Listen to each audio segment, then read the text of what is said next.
everyone, I am here today to talk about my updated ideal numbers for my makeup inventory. So when I did my count a few months ago, I mentioned that I wanted to revise my ideal numbers downward. I wanted to put the numbers out there just to hold myself accountable and so I can look back on this video and go through my reasoning as I start to let products go. So with that being said, I'm going to switch the footage to my spreadsheet and I'm going to talk you through each category and what was going through my mind when I set the ideal numbers. Some of the ideal numbers are going to be really difficult for me considering what I still have in my collection and my state of mind. Even as I was setting the numbers, a few of the categories kind of made me feel anxious, and those categories specifically were blush, highlighters, and eyeshadow palettes. So those three categories I was a little bit iffy about, so those numbers may need to be adjusted or I may not reach those ideal numbers. But again, let's just jump right to the spreadsheet and I will talk you through that in a voiceover. This spreadsheet might look really familiar to you. This is my makeup inventory. I've added this column, which is my revised ideal numbers as of today's date. I had originally set my ideal makeup inventory numbers in 2014, and as you can see, I haven't even reached those numbers yet. So it may seem kind of strange that I am revising my numbers downward, but I really wanted to think it through and lay out what products I think I'll use over the year, especially now that I'm reflecting and looking at my utilization. I think this process will help me because when I originally set these numbers in 2014, I just basically came up with these numbers kind of like a shot in the dark, what sounded reasonable without really thinking through what exactly do I use and what types of colors do I gravitate towards and the like. So I'm going to go through it line by line, and there are some areas that I think will be problem areas, but we'll get to those shortly. So let's start off with lips, and in terms of lipsticks, I went through and I thought about what types of colors I like to wear, and you guys may know that I gravitate towards nudes and light colors. I very rarely wear bright and bold colors. I did push my boundaries a little bit when I did the lipstick a day challenge, and I will link those videos down below. I went through my entire collection and I really enjoyed the variety and such, but since stopping that challenge, I've actually reverted back to my comfort level of wearing nudes pretty much all the time.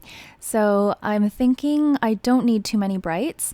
So up here, you'll see the full description of what I was thinking when I set my new ideal number, which is 10. So it used to be 25, and again, that was just basically a dartboard type approach. I had 298 at the time, so I thought 25 would be a reasonable stretch goal. I've since reduced my collection down to 70, and I think 10 actually is within reach. I don't foresee a lot of issues with me meeting this target. No shimmer should actually apply to all of them because while I liked some products that had shimmer in them, I don't prefer it as a general rule. I'm going to try to let go of all of my lipsticks that contain shimmer. The next category is lip gloss, and this was an easy one for me because I really don't use a ton of lip gloss and they do tend to go bad rather quickly. Just the idea of the bacteria in the tube is enough to make me want to declutter. I had 89, and at that time I thought my ideal number would be around 5. I've since decluttered down to 35, and I'd like to keep 2 in my collection. So in this case, this ideal number is enough to last me a year. I'm thinking I'll switch out my lip gloss once every 6 months. I don't like a lot of pigmentation in my lip glosses, so I want a light or barely there shade. Next up, we have lip liners, and I have decided to change my ideal number to 2. I'm planning to keep my No Bleeding Lips lip liner, which Pebbles got for me in our swap. And I'd also like to keep a nude lip liner because sometimes I like to use that to fill in my entire lip. I don't have any red or dark lip liners left in my collection. I haven't for a very long time, and I've done perfectly fine without them. In terms of lip balm, I am still going to keep a lot of lip balm. My ideal is 8, and I basically broke it down as keeping a lip balm in a whole bunch of different areas with 2 backups. Right now I have 24. I'm not planning to declutter them per se because I have a lot that are unopened. I'm just going to keep them until I use them all up, but eventually my goal is to have 8 rotating ones, so when I finish one, I will purchase another one, but I'll never go over 8 once I get down to that number, of course. The next 3 categories are lip products that I don't use, so I don't plan to keep any in my ideal collection. These are lip primers, lip plumpers, and lip palettes. Moving on to face products, I'm currently working on my Hourglass face primer and it is lasting me a very, very long time, so I'm very happy about that. I'm thinking I'll need at the most 2 face primers in my collection to last me about a year or so. I've never really had too much of an issue with face primers. The 15 here is a little bit misleading because a lot of these were samples. Next up, in terms of foundations and BB creams, I'd like to have 3 in my collection. I think 1 full-size product will last me about 4 to 6 months based on how quickly I'm using up my current Tarte product. Correctors and concealers, I'm assuming I'll need around 2, maybe I'll just need 1. I don't really know yet because I haven't gone through a concealer corrector from beginning to end, tracking the time that it takes for me to use it up. So we'll see, maybe I'll need to adjust that number. Pressed powder, I don't really use that much anymore, so 1 should be plenty to last me the entire year. This is the category where I was a little bit anxious when I was setting this number, and I almost didn't want to do this video because of this. I knew that if I posted this video, I would need to hold myself accountable, and this category is going to be really difficult for me because I have tried to narrow down my blushes a lot. I've gone from 71 to 26, but I can't justify even having 10 blushes because to me, blush kind of looks the same no matter what color it is. There might be a slight difference between a pink and a coral, but otherwise I can't really tell the difference, at least on my skin tone. So at first when I set this number, I actually had it at 1, but I gave myself a little bit of leeway and I decided to go with 3, having a pink, a nude, and a coral. I don't know how I'm going to declutter this category, but I'm going to try my best. Blush palettes I don't really use, so I've actually decluttered them all, and I'm only going to stick with blush singles.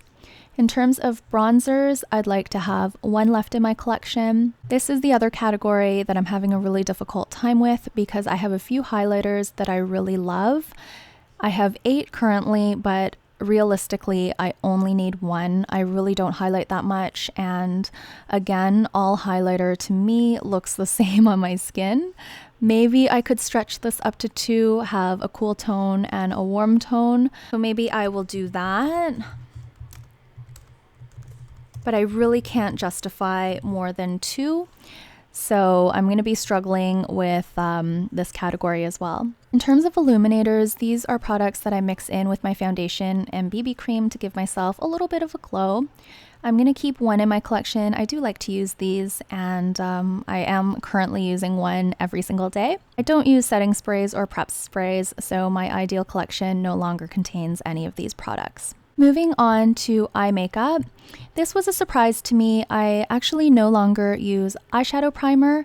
I've been using my concealer as a primer instead. I don't know if I'm gonna try to use up the ones that I have or just let them go, but there are none in my ideal number. This is another area that I'm struggling with, eyeshadow palettes. I toyed with the idea of keeping 0 in my collection, but I couldn't quite bring myself to do that, so I'm allowing myself 2 each. Plan to transition to single shadows, and right now I have 7. My goal is to have 8, and I tried to think through what types of shades I would want, so I thought I would do really well with 4 matte shades and 4 satin or shimmer shades.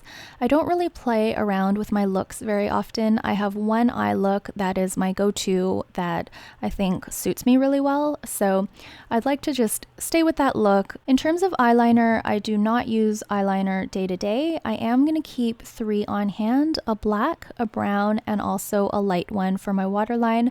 The light one is definitely going to be that NYX eyeliner in Velvet. I love that. In terms of mascara, I'd like to keep 2 full-size products in my collection. I'm only going to use one at a time, but I want to have 2 to be able to change my mascara every 6 months. For brow products, my guess in September of 2014 was quite accurate. I'd like to keep 3 of these products in my collection, 1 powder or set of powders, 1 brow pencil, and 1 brow gel. For beauty tools, this is another area that I'll need to work on. Eye brushes, I laid out which brushes I use on a daily basis or on a regular basis, and there are 12 of them. So I'm going to have to let go of almost half of my current collection. In terms of lip brushes, I'm toying with the idea of bringing this down to 0 because I don't know if I'm going to keep any OCC lip tars or products of that nature in my collection. So this may go down further, but for now I'd like to keep 2 in my collection. Face brushes, again, I have to whittle it down to half of my current collection. I'd like to keep 8. And in terms of beauty blenders, I have a lot right now because I bought that 5-pack over the holidays, but I'm not going to declutter those. Again, I'm just going to use those until I get down to my ideal number of 2, and maybe that'll fluctuate because I am going to take advantage of sets and such during the Sephora sales. Nail polish is an area I've made a lot of progress in. I thought at the beginning an ideal of 50 would be great because I was at 363, but now that my collection is down to 100, I feel like 50 is still too much. I feel like 20 would still give me a lot of variety. Fragrance is the other area I really need to work on, and it's the last category that I'm going to talk about. I still have a lot of solid perfume sticks as well as samples and minis. Ideally, I'd like to have 3 full-size sprays. Now this is up from 2, which I thought about having in 2014. I'd like to go up to 3 because I'm finding that I do like the variety. I tend to get a little bit bored of scents, even though I have some scents that I feel could be signature scents. I still do like to change it up every once in a while. Body sprays, however, I don't really feel are staples in my collection. I prefer perfumes, so I've brought that number down to 0. In terms of solid perfume sticks, I've bumped that up to 3, again, just so I have some variety. Samples and minis, I've taken that down to 0 because if I do want to travel with something, the solid perfume sticks would be better in my luggage or in my carry-on. Then in terms of hair perfume, I love using hair perfume, so I'd like to maintain 2 in my collection. I might bring this up to 3 again just for some variety, but I'm going to keep it at 2 for now. So in total, I've changed my ideal numbers from 194 in 2014 to 109 in 2017. Still quite high, but we'll see how I progress. It still seems like a difficult task, but I'm gonna keep at it and we'll see how I do. So thank you guys so much for watching this video. I hope you enjoyed it. Please let me know down below what your makeup collection looks like. Are you also still in the process of decluttering? I'm finding that I've made a lot of progress, but there's still a long way to go. I am hoping to reach my ideal numbers by the end of my 101 and 1001, so I think that's in March of 2018. The only categories, again, that I think I may have trouble with are the blush, highlighters, and eyeshadow palettes category, but other than that, I don't really foresee a lot of issues with the other ones, but I mean, we'll see. I may run into issues. Thank you again for watching this video. I will see you very soon with another one. Until then, please take care and bye for now.